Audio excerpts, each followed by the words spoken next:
Yun mga boss, nandito na tayo sa Vietnam, Tan Son Nhat Airport. Sobrang tagal doon sa immigration mga boss. Ito na yun. Di na umiikot yung belt mga boss at nilapag na yung mga bag dito. Ito yung bag natin. Sobrang haba doon sa immigration mga boss. Inabot kami ng 2 hours doon. Yan o, belt number 2 hindi na umiikot at ito na yung bag nakalapag na side. So yan mga boss, kuha tayo ng pushcart at hanapin natin yung driver. Kasi kanina pa siya naghihintay sa akin. Tumatawag sa akin. 12:25 AM ako dumating at alas 2 na. So yun ako nakalabas, 2 hours mga boss. So nainip na yung driver doon. So let's go. Yun mga boss, dito na tayo sa arrival. Muulan. Hanapin natin yung sundo ko. Nandun daw siya sa number 12. Nandun daw siya sa number 12 mga boss. 9 10 11. Nakita ko na yung 12. Nandun.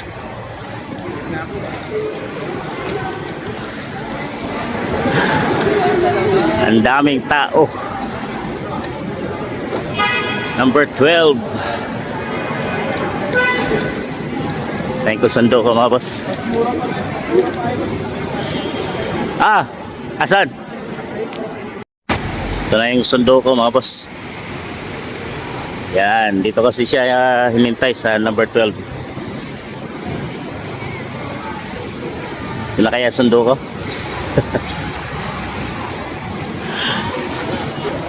Ito na nga. Lawa.